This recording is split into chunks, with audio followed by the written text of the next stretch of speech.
It is no longer news that people from Ebonyi, most of them from Ebonyi, deny their origin when they go among people of other ethnic group and societies.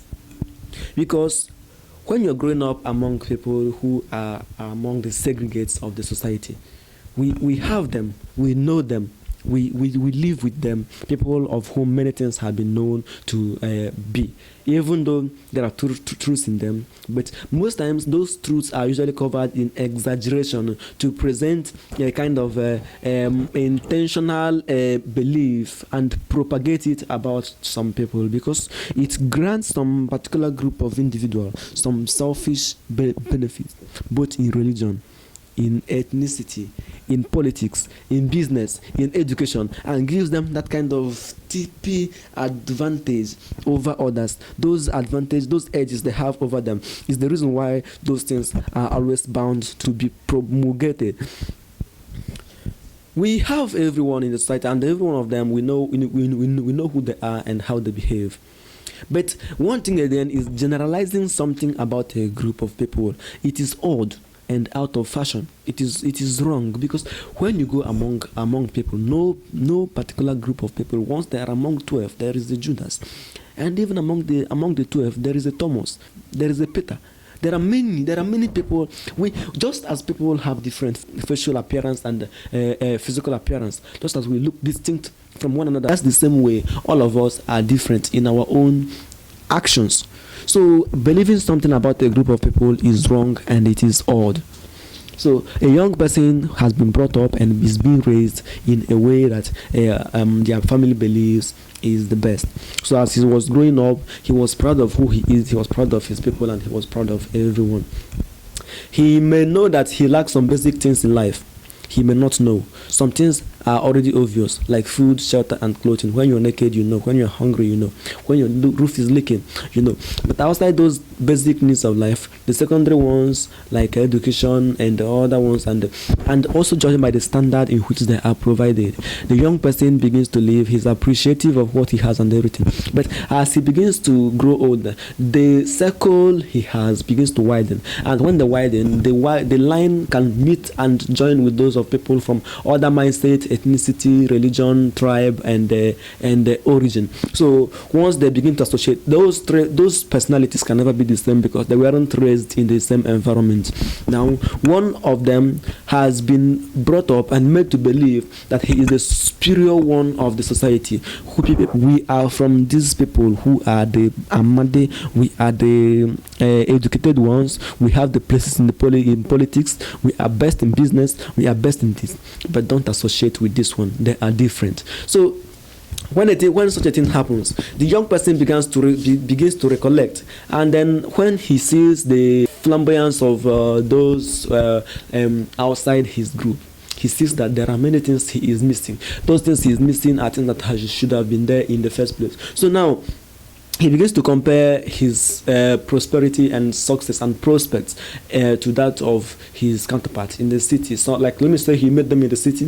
Those people see him as, you people are the lesser one. They ask you where you come from. You told them boldly and they avoid you. Another person asks you where you come from. You told them boldly and they avoid you. When the third person asks you, you wouldn't want to miss numerous opportunities. All of us are people. We want to be the best. We want to be the greatest. So you know that missing opportunities can hinder you from becoming what you want to become and going where you want to go in life. So because of it, you wouldn't want to do it. So just like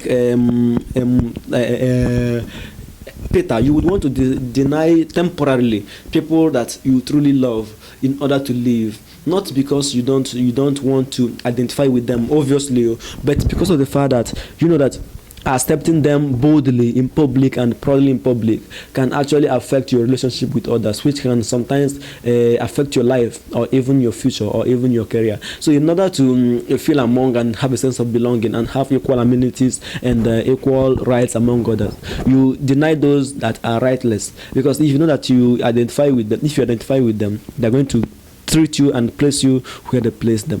That is where the problem begins. But now the problem is not caused by he who denies his people, even though apparently he has a secondary place in the problem. But It is basically caused by two people: those who hinders the right of those who should have been addressed as equal, and the other person who spreads that kind of mindset, who promulgates that kind of stereotype that these people can be this and that. And thirdly, those people for whom they believe that they behave this way, they behave like this, and they behave other way. You know that people do not like you for the lifestyle you live, other than for you to sit down and judge yourself and know that this kind of lifestyle you're living, is it the best? You wouldn't want to do it because you think that nobody has the right to change you, nobody has the right to make you become what you don't want to become, or make you live how you don't want to live. So you keep on living it and want people to accept you the way you are. So now somebody who is already looking for that advantage, that opportunity to spread it for his own selfish benefit in politics, in religion, business, education, and even in regional affairs, he has spread it. When he spreads it, you know that he who sparks the fire cannot control how it burns. You may want to spark a fire so that you would kill a rodent, or you want to clear a place you want to be. When the fire burns beyond your control, you may even deny you aren't the one that did it. But if it destroys your neighbor's house and your enemy's house, you wouldn't even mind, because it can also make you become a bigger landlord who can accommodate others. Those are the things that have been happening in the society. Ebonyi people are not different from it. They are not different from it because it also happened to them. It also happened to us. So these are the things we should try to avoid, because we know that if we do not avoid it, it is going to cause a problem. We need to work on ourselves, work on this mindset, because the problem of the society begins from the mind. From the mind, it came to the tongue. From the tongue, it came to the fingers. And that is how the world, why and how the world is where it is today. I believe that if these people can be given a chance and be given some kind of a mental overhauling, where they are worked on and taught and bred up in a particular way, at least their children who are coming after them can learn and decide to, if they want to, live a better life. So somebody who is denying his own people, you are denying them because they don't feel accepted in the environment you are. You know that you just believe you want to go and get what you want in life. When you have gotten it, you will come back home and embrace them. But no wise person would ever want to deny the people who made him, the place he had his root from, people whose blood run in his vein. He wouldn't want to deny them. If you're wise enough and if you're good enough and you know that these people, what they are and how they are not good for you, go back home with that knowledge and sense you have gotten from those who despise your people. If you want your people to be better than them or be like them, bring that idea, bring that knowledge, bring that personality and give to your people. If you don't like the rags your mother is wearing, change it to that of those you admire. You can work hard. This is the strength of your youth. You can work very hard. It is the strength of your youth. Work very hard. Buy your mother a new clothing. Give it to her so that she can become what you want her to be. Now you can boldly lead her in the hand, come out to the society, to the public square, and because of the fact that she is smelling fresh, nobody will want to stay away from her. Wash her wound, wash her injury, wash all those things. I will not be talking about physical injury, but that of the mind. If you wash it and clean it very well, people would one day want to become like you. Because when people are not educated and you teach them a little thing about knowledge, when they have that knowledge, due to the desire for becoming what they have missed for many years, due to the desire for having discovered new knowledge, they might gladly and excitedly turn that knowledge you have given to them to become something that nobody has ever touched.